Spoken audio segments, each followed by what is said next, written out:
Gulliver's Travels by Johnathan Swift. Chapter 10. The Lagadians commended a particular description of Struldbrugs, and with many conversations between the author and some eminent persons upon that subject. The Lagadians are a polite and generous people, and although they are not without some share of that pride which is peculiar to all Eastern countries, yet they show themselves courteous to strangers, especially such who are countenanced by the court. I had many acquaintance, and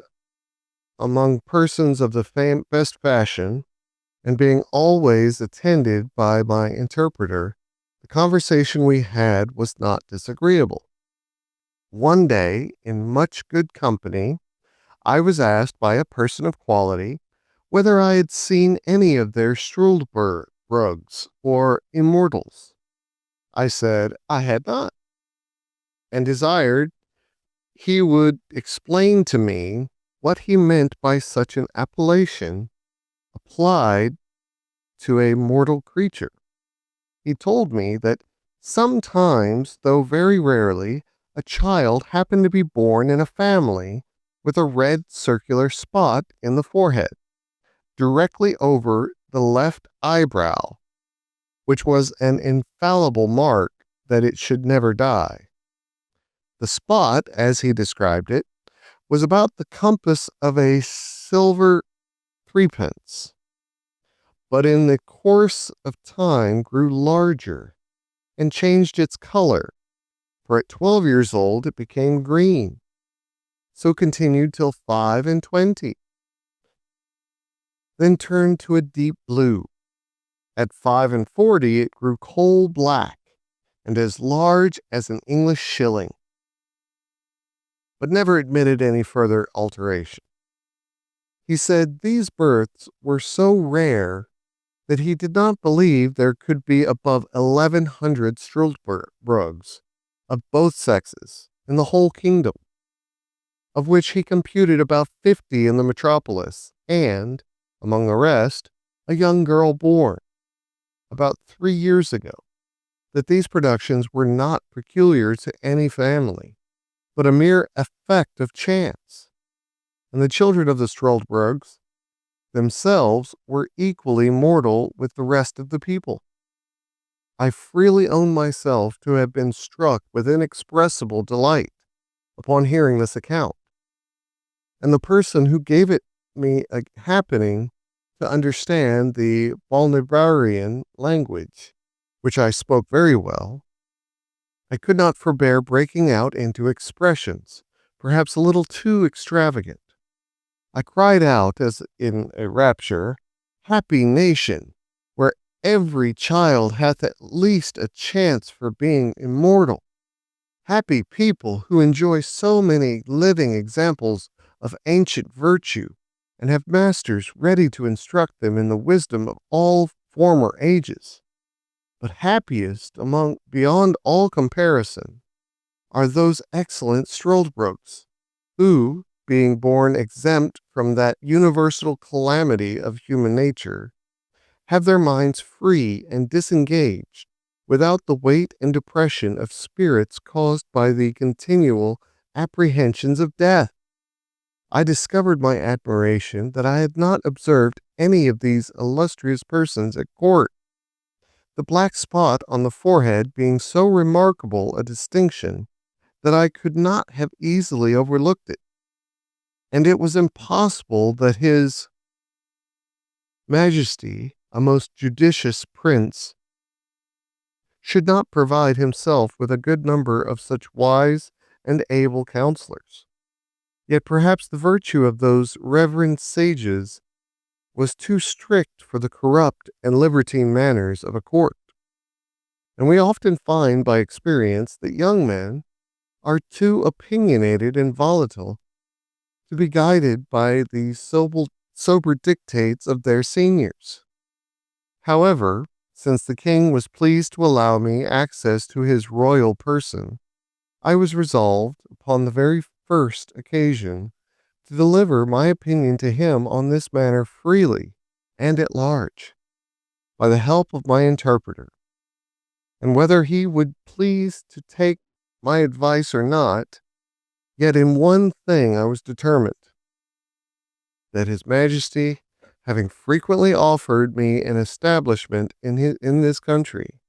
I would, with great thankfulness, accept the favor and pass my life here in the conversation of those superior beings, the Struldbrugs, if they would please to admit me.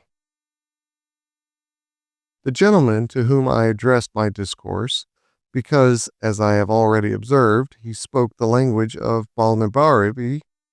said to me with a sort of a smile which usually arises from pity to the ignorant, that he was glad of any occasion to keep me among them, and desired my permission to explain to the company what I had spoke. He did so, and they talked together for some time in their own language, whereof I understood not a syllable. Neither could I observe by their countenances what impression my discourse had made on them. After a short silence, the same person told me that his friends and mine, so he thought fit to express himself, were very much pleased with the judicious remarks I had made on the great happiness and advantages of immortal life, and they were desirous to know, in a particular manner, what scheme of living I should have formed to myself, if it had fallen to my lot to have been born a Struldbrug. I answered, it was easy to be eloquent on so copious and delightful a subject, especially to me, who had been often apt to amuse myself with visions of what I should do if I were a king, a general, or a great lord. And upon this very case I had frequently run over the whole system, how I should employ myself and pass the time, if I were sure to live forever. That if it had been my good fortune to come into the world a Struldbrug, as soon as I could discover my own happiness by understanding the difference between life and death, I would first resolve, by all arts and methods whatsoever, to procure myself riches, in the pursuit of which, by thrift and management, I might reasonably expect, in about 200 years, to be the wealthiest man in the kingdom. In the second place, I would, from my earliest youth, apply myself to the study of arts and sciences, by which I should arrive in time to excel all others in learning. Lastly, I would carefully record every action and event of consequence that happened in the public,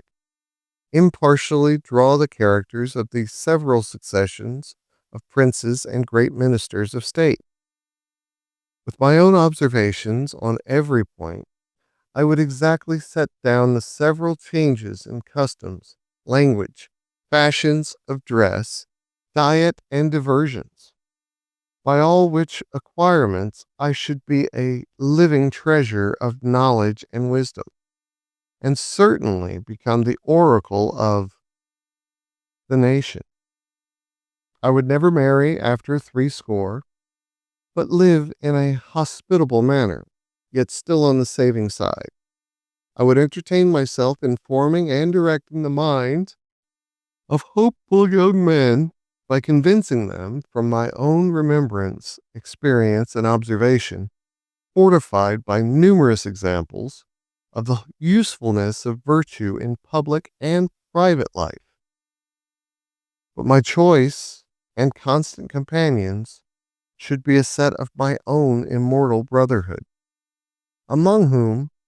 I would elect a dozen from the most ancient down to my own contemporaries. Where any of these wanted fortunes, I would provide them with convenient lodges round my own estate, and have some of them always at my table, only mingling a few of the most valuable among you mortals, whom length of time would harden me to lose with little or no reluctance. And treat your posterity after the same manner. Just as a man diverts himself with the annual succession of pinks and tulips in his garden, without regretting the loss of those which withered the preceding year. These Struldbrugs and I would mutually communicate our observations and memorials through the course of time, remark the several gradations by which corruption steals into the world, and oppose it in every step by giving perpetual warning and instructions to mankind, which, added to the strong influence of our own example, would probably prevent the continual degeneracy of human nature, so justly complained of in all ages. Add to this the pleasure of seeing the various revolutions of states and empires, the changes in the lower and upper world, ancient cities in ruins, and obscure villages become the seats of kings,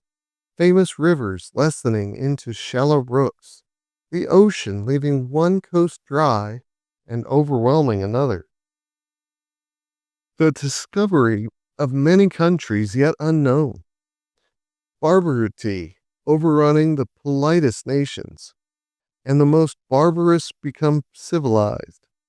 I should then see the discovery of the longitude, the perpetual motion, the universal medicine, and many other great inventions, brought to the utmost perfection. What wonderful discoveries should we make in astronomy by outliving and confirming our own predictions, by observing the progress and returns of comets, with the changes of motion in the sun, moon, and stars. I enlarged upon many other topics, which the natural desire of endless life and sublunary happiness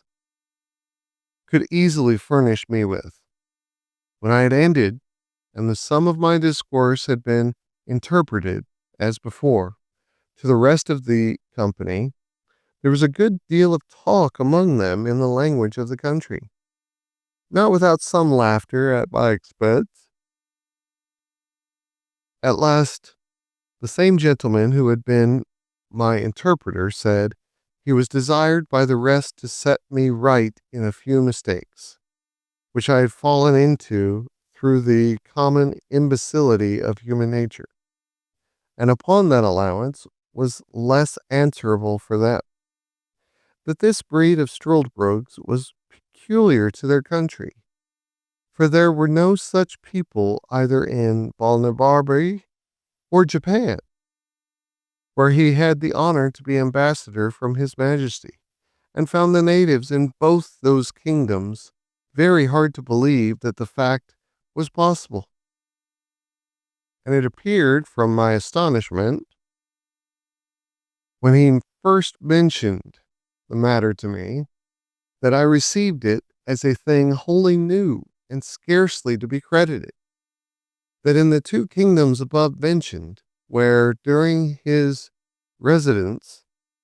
he had conversed very much, he observed long life to be the universal desire and wish of mankind, that whoever had one foot in the grave was sure to hold back the other as strongly as he could, that the oldest had still hopes of living one day longer, and looked on death as the greatest evil, from which nature always prompted him to retreat. Only in this island of Lungnad the appetite for living was not so eager, from the continual example of the Struldbrugs before their eyes. That the system of living contrived by me was unreasonable and unjust, because it supposed a perpetuity of youth, health, and vigor, which no man could be so foolish to hope, however extravagant he may be in his wishes. That the question, therefore, was not whether a man would choose to be always in the prime of youth attended with prosperity and health, but how he would pass a perpetual life under all the usual disadvantages which old age brings along with it. For although few men will avow their desires of being immortal upon such hard conditions, yet in the two kingdoms before mentioned, of Balnabari and Japan, he observed that every man desired to put off death some time longer. Let it approach ever so late, and he rarely heard of any man who died willingly, except he were incited by the extremity of grief or torture. And he appealed to me, whether in those countries I had traveled, as well as my own, I had not observed the same general disposition. After this preface, he gave me a particular account of the Struldbrugs among them. He said they commonly acted like mortals till about 30 years old, after which, by degrees, they grew melancholy and dejected, increasing in both till they came to fourscore. This he learned from their own confession, for otherwise, there not being above 2 or 3 of that species born in any age, they were too few to form a general observation by. When they came to fourscore years, which is reckoned the extremity of living in this country, they had not only all the follies and infirmities of other old men, but many more which arose from the dreadful prospect of never dying. They were not only opinionative, peevish, covetous, morose, vain, talkative, but incapable of friendship, and dead to all natural affection, which never descended below their grandchildren. Envy and impotent desires are their prevailing passions, but those objects against which their envy seems principally directed are the vices of the younger sort and the deaths of the old. By reflecting on the former, they find themselves cut off from all possibility of pleasure, and whenever they see a funeral, they lament and repine that others have gone to a harbor of rest to which they themselves never can hope to arrive. They have no remembrance of anything but what they learned and observed in their youth and middle age, and even that is very imperfect. And for the truth or particulars of any fact, it is safer to depend on common tradition than upon their best recollections. The least miserable among them appear to be those who turn to dotage and entirely lose their memories. These meet with more pity and assistance because they want many bad qualities which abound in others. If a Struldbrug happen to marry one of his own kind, the marriage is dissolved, of course, by the courtesy of the kingdom, as soon as the younger of the two comes to be fourscore. For the law thinks it a reasonable indulgence that those who are condemned without any fault of their own to a perpetual continuance in this world should not have their misery doubled by the load of a wife. As soon as they have completed the term of 80 years, they are looked on as dead in law. Their heirs immediately succeed to their estates. Only a small pittance is reserved for their support, and the poor ones are maintained at the public charge. After that period, they are held incapable of any employment of trust or profit. They are held incapable, they cannot purchase lands or take leases, neither are they allowed to be witnesses in any cause, either civil or criminal, not even for the decision of meres and bounds. At 90, they lose their teeth and hair.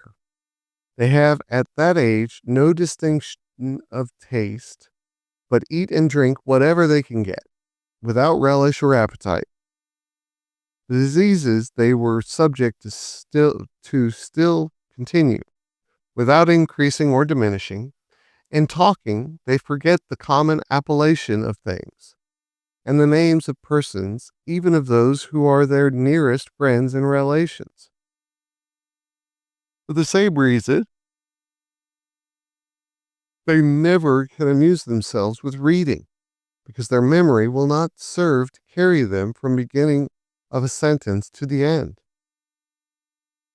And by this defect, they are deprived of the only entertainment whereof they might otherwise be capable. The language of this country being always upon the flux, the Struldbrugs of one age do not understand those of another. Neither are they able, after 200 years, to hold any conversation, farther than by a few general words, with their neighbors, the mortals, and thus they lie under the disadvantage of living like foreigners in their own country. This was the account given me of the Struldbrugs, as near as I can remember. I afterwards saw 5 or 6 of different ages, the youngest not above 200 years old,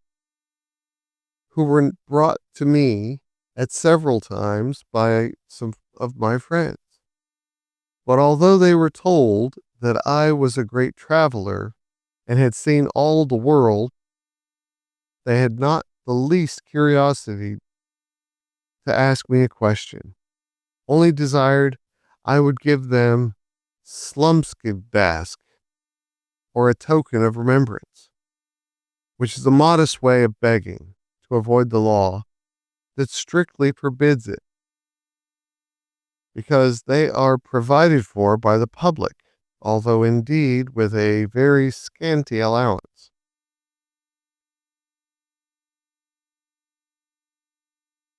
They are despised and hated by all sorts of people. When one of them is born, it is reckoned ominous, and their birth is recorded very particularly, so that you may know their age by consulting the register, which, however, has not been kept above 1,000 years past, or at least has been destroyed by some time or public disturbances. But the usual way of computing how old they are is by asking them what kings or great persons they can remember, and then consulting history, for infallibly the last prince in their mind did not begin his reign after they were 80 years old. They were the most mortifying sight I ever beheld, and the women more horrible than the men. Besides the usual deformities and extreme old age, they acquired an additional ghastliness in proportion to their number of years, which is not to be described, and among half a dozen I soon distinguished which was the eldest, although there was not above a century or two between them. The reader will easily believe that from what I had heard and seen, my keen appetite for perpetuity of life was much abated. I grew heartily ashamed of the pleasing visions I had formed, and thought no tyrant could invent a death into which I would not run with pleasure from such a life. The king heard of all that had passed between me and my friends upon this occasion, and rallied me very pleasantly, wishing I could send a couple of Struldbrugs to my own country to arm people against the fear of death. But this, it seems, is forbidden by the fundamental laws of the kingdom, or else I should have been well contented with the trouble and expense of transporting them. I could not but agree